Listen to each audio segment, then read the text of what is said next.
Honestly, that's one of those nights. I thought we played as well as we possibly could, and we caught Murray State on a night when they were at their best. Tremendous respect for Coach Prohm and their staff and their team. They're really good and really well coached, and so I just thought we were that's our best version. Tonight that was our best version, and from a consistency standpoint, to do that for 40 minutes was the best we've been, and so obviously a building block, and now we get ready for we'll enjoy this tonight, and then we'll get ready for Valpo on Wednesday. Coach, you guys played Murray State a couple weeks ago, and allowed them to score 82 points in Murray, and that was a 4 straight loss for you guys. If today was maybe like one of your best performances, was that maybe rock bottom, losing that game like that in Murray, and just as recent as 2 weeks ago for you guys? Yeah, every loss sucks, so they're all rock bottom. But it's winning or misery at this stage. But yeah, no, we felt like leaving Murray that Murray State's a really good team, and if you let them do what they do best. I mean, we got pummeled in transition there. They gave up 19 points in trans. We gave up 14 offensive rebounds. We gave up 0 points in trans today. We gave up only 5 offensive rebounds. We obviously shot it poorly there, 5 for 30 from 3. We made 19 of them today, so that helps. But, this was a game where if we did shoot 5 for 30, which is possible in basketball is very fickle with shooting. If we shot 5 for 30 today, I believe we would have won anyway because of how locked in we were defensively. And we made some adjustments to the game plan from 2 weeks ago. Biggest one, obviously, was, putting Jew through on Moore, keeping him matched up because that's the head of the snake for them. And Julian had, I think, hands down his best game as a Sycamore. What he did defensively on Moore, but then, of course, 11 points, 9 assists, no turnovers, touch and pain, and the amount of energy and conditioning that takes to do it on both ends, what we asked him to do was pretty extraordinary, and he was amazing.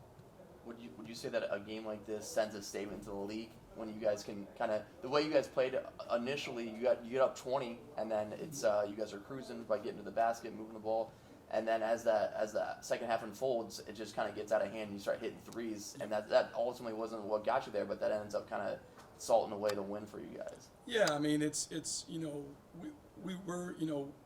we've worked since June to play high stakes games in February. I mean that's we want to play for a championship, and whether you win by 43 or 3 or whatever, they all count the same. It's I wish it was like the Tour de France. You could carry them over to the next game. We could just start with like a 25-point lead, but it doesn't work like that. But I do think the biggest thing that the message is saying is that, and we know this, like when we're consistent to our best version is really good. And we just, all year, we fought consistency, right? I mean, and I really think in the Drake second half, we kind of, battled through that, had a chance to win, obviously lose at the buzzer there. Came back here, beat a really good Northern Iowa team in a really tough game, and I thought, played a great second half there to get over the hump, and then kind of played it's kind of the same deal, when you look at Evansville. This is the 4th straight second half that which has been a bugaboo for us. If you go back, I think we outscored Drake 17 the second half, outscored Northern Iowa 8 second half. I think it was 17 against Evansville and 31 tonight. Our second halves have been really good here the last 4, and that was an issue. Prior was consistency, sustaining it, playing deep in there, and I thought this was our best. I mean, we couldn't play any better. We played tonight, and I don't think Murray State certainly played their best because we're not 40 points better than Murray State at any stretch, but I think it does give our guys a belief. That's what games like today do. You're trying to create belief because we haven't had, and I think the only people that would know, I mean, probably myself and Sherrard would be, what I stepped into 22 months ago, right? I mean, this thing was, and that's no knock on the previous staff because they won games. They won 33 games the last 2 years. Those guys did a really good job, won a lot of games. But this thing was gutted. It was gutted. We had 2 players who combined to average 3 points a game on the whole roster. And so what you're trying to do when you build something from scratch, and we're having to build it from scratch, one of the hardest things to generate inside your program is belief, real belief, and that's belief with your players, and belief with the fans, and belief people that hey, we're worthy of competing for championships. We're good enough to do this, because historically we've had pockets, but we've not had the year in, year out that other teams have had. So today was a big step forward in the belief inside that locker room, and hopefully with our fan base that hey, when we're right, we're as good as anybody, and we're good enough to compete with anybody in this league, and I think we'll take that from today maybe more than anything. That key timeout in the second half, like you just said, that's 4 straight games. Second half performance has been completely different than what we saw at Indiana State at the start of the year this year. Murray State's making a small run. You call that timeout before they can make the big one. Just what was the message to the guys? Because they came out of that timeout with their hair on fire, obviously. Yeah, I was really mad because I thought we had 3 straight really poor possessions.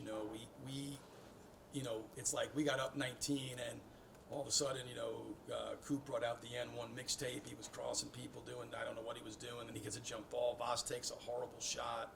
Henry takes a bad. I mean, it was like, all right, we're not going to do this, because that's what has been our tendency is to get up, play really well, and then say, okay, enough of that. Let me, and this is a group and there's nothing wrong with it. You have a lot of teams where guys can make individual plays and they can go out and do their own thing. That is not us. We cannot, when we play individually, we're terrible because we just don't have the guys to go out and make individual plays. Teams like Murray State, you can put Brian Moore, Rob Perry in space. They can go do that. Bowen Bourne, Tucker DeVries, a lot of guys in the league that can go. We don't have anybody to do that. So for us, it's important that we stay together and play connected on the offensive end in particular, and we do what we do best. And I just told them the time I was like, I was like, you guys either get out and play. We share the ball, we move it, we stop this, or I'm going to just sit you and I'll put 5 new in, and we'll do it that way. But we're not doing this. And they came out and I thought responded great, and they cut it down I think to 14. And then we kind of stabilized and we were able. And then we came out and Coop makes a 3 off great action, wide open, which he had shot up, did whatever, and then and Voss makes a 3, and we get the layup in transition. They're sharing the ball, and it was like. Right back to 22, they have to call timeout, and that kind of was the separation. That kind of was the game right there. Honestly, was our ability to take that from 14 to 22, and supposed to go from 14 to 8, where now it's game on, right? So. Also talked about it with Jew. It feels like the mental toughness of this team was called out a couple times, by us, yeah. fans, you, coaching staff. I mean, deservedly so. But seems like they've responded to that, especially here since, like you said, the Drake game. It feels like this team's proving, we are mentally tough enough to hang with this Valley, and not just hang, but also be atop it. Yeah, no, I think, that's, things are not fixed. I think, Hunter asked me this a while back. It was after a loss. Can't remember what it was. Talking about, we're 22 months in, right? So I got here, basically April 1st, and, things are not fixed. We were not mentally tough, and we were not a good second half team. Just like things weren't fixed, we were 6-0 in the league, or 9-1, right? Then we were 9-4, then we were 6-0, then we were 6-5, and and so the thing is can you come in every day and get better and improve and grow? And that's the thing, when I talk about, I know people, they joke about whatever Kaizen, but at the end of the day, what that is the day you stop improving is the day you stop being good. And if you don't continually get better, if you're at the top, teams below you will catch you and pass you. If you're not at the top, you're never going to catch who's ahead of you. So it really doesn't make any sense to come in and work with anything other than growth and continual improvement, and focus on that, and then let the results take care of themselves. And I think the growth in terms of the mental toughness has been significant. And we put a lot of time into trying to work with the psyche of this team as much as anything, because it's never been about do we have the talent to compete? I've never doubted, last year I did, but, with this group, I've never doubted that, we have enough talent to win. Can we, do we have enough depth to win? Do we have enough? None of that. Everything that you would question with this group is really from the neck up. And so the work has been to try to, get them to understand how important it is to play every single possession. How important it is for them to lock in and be collaborative, be collective, and work collectively to generate shots, and how connected we have to be, and ultimately to find ways through in high level competition. It's about being connected and staying the course. And the strides have been significant, and I don't want to just name a couple guys, but I will say, Cavassier, Cam Henry took a lot of stuff. I'll say it nicely, and those guys have they've made great strides in terms of how they handle themselves, and those guys are, they want this team to be good. There's a lot of pride, a lot of competitiveness in the locker room, but Cavassier, Cam, Coop, all those guys, they want to set a foundation for Indiana State basketball and try to build something here. And they're competitive. Sometimes they, particularly those two, could cross the line, but they love to win, they love to compete, and they love this school. And and their growth in terms of how they're handling themselves, I think, has been the most significant, because when you talk about the mental toughness piece, they're the first two you start with. It's not just them, but the group collectively, and those two in particular have been fantastic for us. You said it earlier, so you felt Jew probably had his best game, in uniform for you today too, and that's just kind of been status quo for Jew this season. He obviously went through a little bit of a slump there a few weeks ago, but he's gotten himself right back to doing what he does best. Yes. Just, how great of it is it to see, a guy like you've said before that's proven like, hey, not only do I belong on this team, I belong being a starter, and I am the straw that stirs the drink. Yeah, I think, for him to have a day like today, we ask a lot out of Jew, and certainly when you look back at, Northern Iowa, I thought, his defense on Bowen Bourne, we put him through on Bourne, and what he did in the second half really swung the game, right? But he only scored 2 points. He didn't do anything offensively, but he didn't hurt us. But man, he guarded, and you have to expend so much. We're asking him to guard Brian Moore or Bowen Bourne. You're expending so much energy defensively, fighting through screens, and he was unreal. And then today, where when he's doing what he's doing, and he's putting his shoulders down, and he's the one guy we have who doesn't need help to touch the paint. He can beat his man, put his shoulders down, drive, and draw help. And I thought he was just, his decision making was unbelievable. Spraying out for threes, hitting guys for layups, himself finishing. I thought he was, he looked like a first-team All-Missouri Valley player today. He really did. He looked like a first-team All-Missouri Valley guy. There's all, Jew, the biggest thing for Jew is, I think that we talk about this as a team is the belief that he's that good, right? Ultimately, a lot of this comes down to believing that you're that good. We haven't done anything different when he was player of the week to when he struggled for 5 or 6 games to now when he's playing well this week. I think he had 14, 8, and 7, and now 11 and 9. He's had an unbelievable week. But it's all for him, just belief and confidence that he's that good. And I really think he is that good. He's not going to score every night at a high level, but what he can bring defensively, his ability to touch paint, his ability to get his teammates shots, make them better. He is definitely the heartbeat of that group in that starting five. And when he plays like that, we're as good as anybody in the Missouri Valley. Last one I have for you today, Coach, is just seeing the fans this year compared to last year. You talk about a team that has the community behind them. The little kids that are sitting there in the tunnel to high five you guys. At every chance they get. You got kids like Jake dressing up to look like Rob. Just how much fun has it been just in your 22 months seeing kind of that community involvement come back to the Holman Center? Yeah, I don't have context other than last year, like a point of reference, but the difference from last year to this year is night and day, and not just the amount of people here, but just the energy they bring. The atmosphere they create.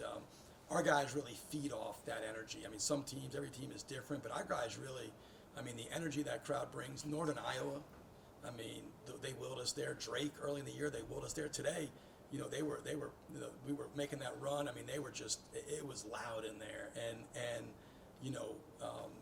when you can create a home court advantage and an environment like that, it's a game changer, and I'm so appreciative. I know our players are of the fans, their support, and because it's not been linear. It rarely is. Every team has their rough patches, hits their ruts, and we certainly have hit a couple. But they really haven't wavered. They've stood behind us, and there's always going to be negativity, and it's usually vocal.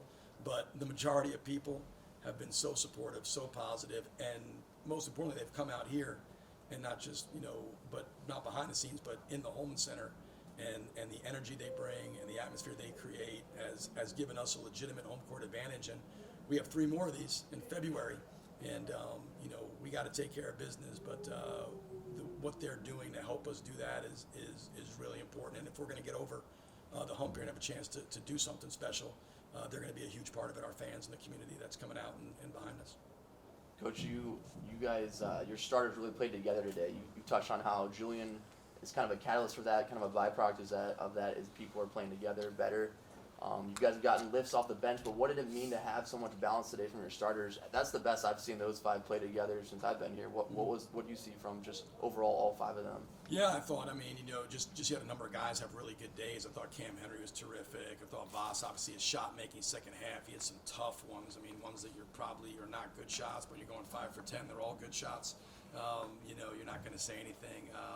Julian, like you said, brought them together. Robbie is just getting more and more comfortable, and he's turned into, a huge facilitator for us with the fact we can use him at 6'10" to, run offense. He plays like a point guard at 6'10" out there, and he's, the play he made where he, shot fake, drove in, and made the no-look pass to Cam for the layup. I just don't see many 6'10" guys. I don't see many 5'10" guys, doing that, and I thought Coop was terrific. Hit some big threes second half to get a separation. Got 7 rebounds. His defense, I've praised, we praised Jew a lot. But one thing I'll say about Coop is, he's really, with his return this year, he has been solely focused on winning. And I always say there's 3 types of players. There's guys who play and don't care about results. They don't care about winning and losing. They just want to put up stats. There's guys who really, really want to win, but they want to get theirs while they win. And then there's guys who just want to win. They don't care what it looks like. I get 2 points, 25 points. I just want to win. Coop just wants to win. He is really at that point in his life where, hey, I've had stats, I've had accolades, I've got 1,000 points, I've got 200 plus threes. What he hasn't done here is play meaningful games in February, have a chance to win a championship, compete for a conference championship, and that's why he came back. And he loves this place, intensely. He's obviously got the the connection of being local and all that, but he loves Indiana State, and he's fully bought in. And so I thought he was terrific too. So there wasn't a guy in the starting 5 that didn't play well, and I thought, the bench numbers weren't huge. I thought Trent Gibson was terrific. He hasn't played much. He had a great day in practice yesterday, and he carried it over. Jason Kent, good to see him make some threes. Mason Miller, everybody was asking me why I always play Mason Miller, and I can't explain because they're not in practice, but Mason Miller can really, really shoot the ball, and he guards, and he's tough, and he, what you saw today, he's got a lightning quick release. It's just, he's just not got enough minutes, so every shot he shoots, he's pressing. He's got the weight of the world on his shoulders every shot. It's good to see him make 3. And so up and down the roster, it was a great team win, but our starters were fantastic. Last one from me, Coach. Jacob Hine, the 6th grader from Woodrow Wilson, he got the photo with Robbie last week, Mm-hmm. the doppelganger. You might have seen it. They met so before Robbie actually got signed here to play at ISU. Mm-hmm. How big of a deal is that to have kind of that community connection and to have families and kids that are looking up to guys like Robbie and other people on the team and before it's even an ink that Robbie's going to be here. Yeah, I think one of the things we sell in recruiting, and Robbie was a guy that so I think, and I'll say, like when I told Sherrard this, we had him on campus, I was like, he's good enough that he can change the entire trajectory of our program. Not because he's just a great player, because he's a great player. He's going to be a phenomenal leader. He's a 4.0 student. He's a great recruiter. So like when we have recruits on campus, Robbie hosts them. He's a guy that can relate to anybody from any walk of life. He's got a great way about him.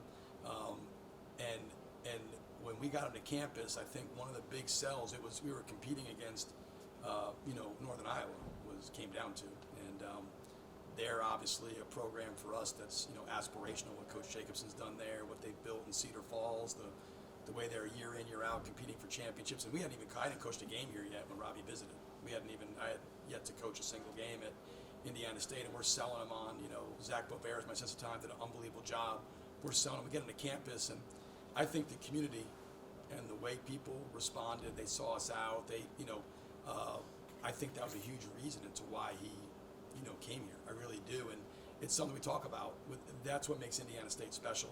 Is Terre Haute is not it's not a big town. It's not a big city. It's not like Chicago, but the people really care.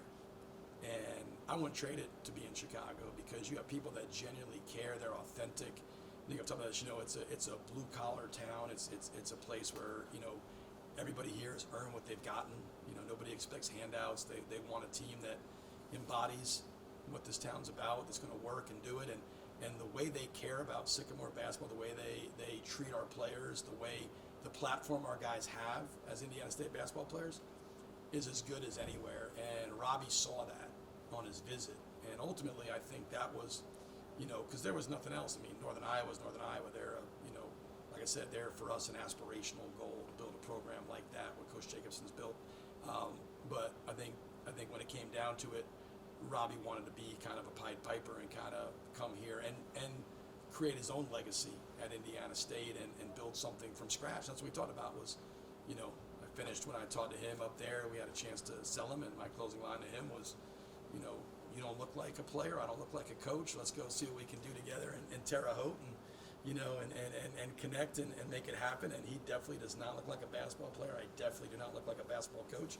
And but we fit each other really well. But Des community, what they've done, the way they've embraced him and our team is what makes this an incredibly special place to play and coach.